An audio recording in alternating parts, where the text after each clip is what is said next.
Hey guys, we're back on Roemeister again, and the goal for today's episode is simple. Get to level 70 crafting. This is because in the next episode, I actually want to knock out a few quests on Entrana, one of which requires level 49 crafting, and I also want to be able to craft myself an Amulet of Power for an early gear upgrade, however unnecessary it might be right now. Plus, along the way, we'll also unlock a bunch more stuff that might be useful in the future. To do this, I figured the best way is to knock out some quests, and then finish off the grind blowing glass at Port Phasmatis. Hence, that's why I'm still in the Kebis Lowlands, and starting with the relatively recent Getting Ahead quest.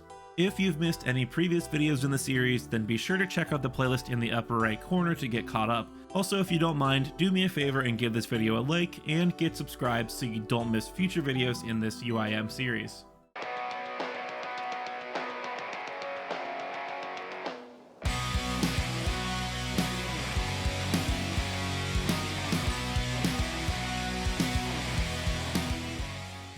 Like I mentioned a moment ago, the first thing we're doing today is the Getting Ahead quest.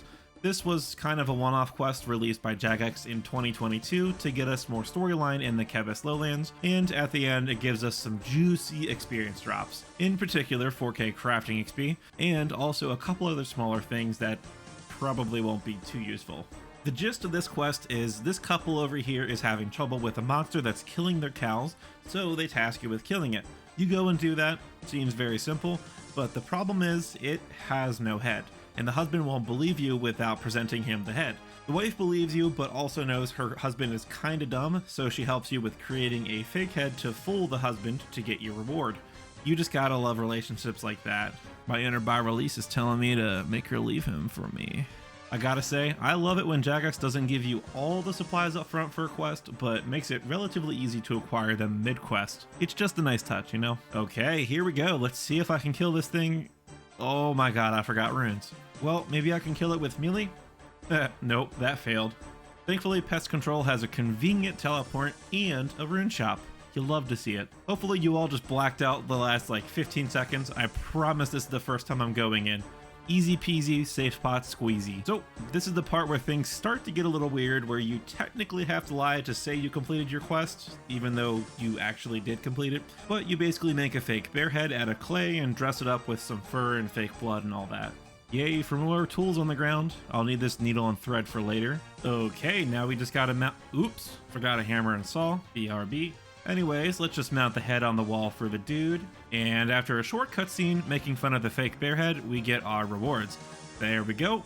There's a few small things here, but most importantly is the 4K crafting XP, which gets us to level 45. Nice.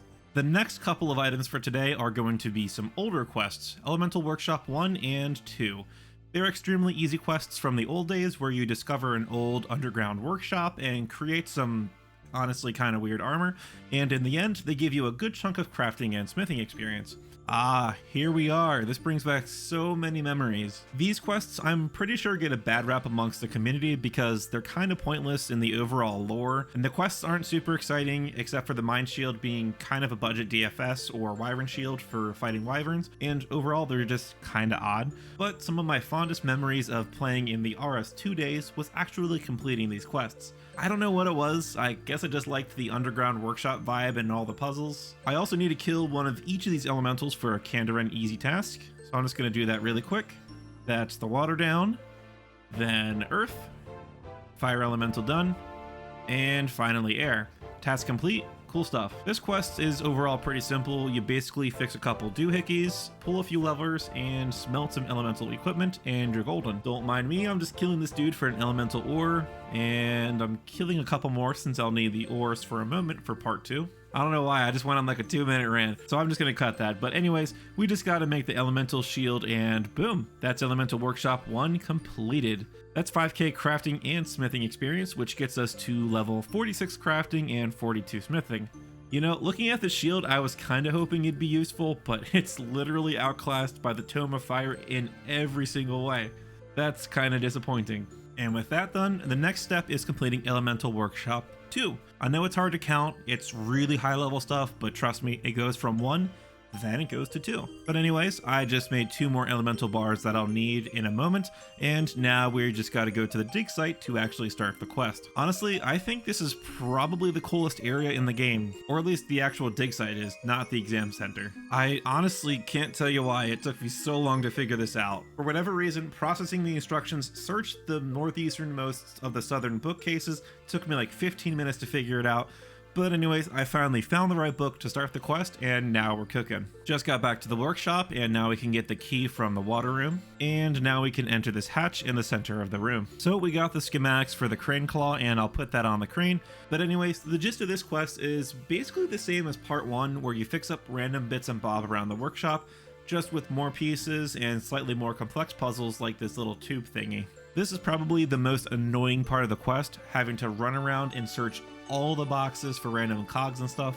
Alright, there we go, let's put the part together. Looking good. With all the components fixed up, we can now invigorate this bar or whatever we do. First you dip it in lava, then you flatten it with the press, then you cool it off. Who doesn't love a good drowning? Then you dry it off with a vent, and pick up the primed bar back by the crane. Last step of the quest is to go down further in the workshop and blast the bar with your mind. Once that's done, you can take the bar upstairs to smith a mind helmet. And with all that hard work, that's quest complete for 44 smithing and 47 crafting. Plus you get this spiffy, new yet dorky helmet. Man, that looks so bad. What is this? Oh god. Thankfully, I don't think it's used for anything other than this quest, so I'm just gonna drop it. The last quest we'll be doing today is making history. Basically, you help this dude record some history and answer some questions for him, and you're golden. This is admittedly the smallest reward of today, but it should be the quickest one to complete. Oh joy, another cutscene. I'm not entirely sure if this is needed, but I'm going to ask about all 3 of the people we talked to just in case it's needed. First, we're going to talk to the silver merchant in East Ardoyne, and he tells us where a casket is. It's almost like we're doing a clue scroll. Neat, now we just open it with this key. Awesome stuff. Just grabbing a Ghost Speak amulet real quick. Ah, the life of an ultimate. I'm also grabbing this gold ore so I can make a sapphire amulet, and let's head over to Port Phasmatis. We'll be getting very familiar with these docks very soon, but for now we have some business to attend to. Now we gotta talk to this dude named Drolak in Port Phasmatis, but before he'll talk to us, we need to get his girl a Seph. Ah, I'm so dumb. I spaced and forgot to make the amulet before coming here. I even got the gold ore. Ugh. Okay, I just bought a sapphire from the gem trader here in Al Kharid, and now I'm making the amulet at the furnace. There we go. To string it, I just sheared a sheep like the good old days, and now we have an amulet. Alright, Melina, here's your damn amulet. You better make Drolak happy now. Okay, now let's Drolak the ghost spit down. Okay, so the third part of this quest is to talk to this dude up in Relica, and of course, before he'll talk, I need to answer a series of questions to show I'm like, well versed in Norse lore or something. Now we just gotta talk to this history dude again, then we gotta run to Ardoyne Castle to talk to King Lathis, and finally, there we go, that's making history completed.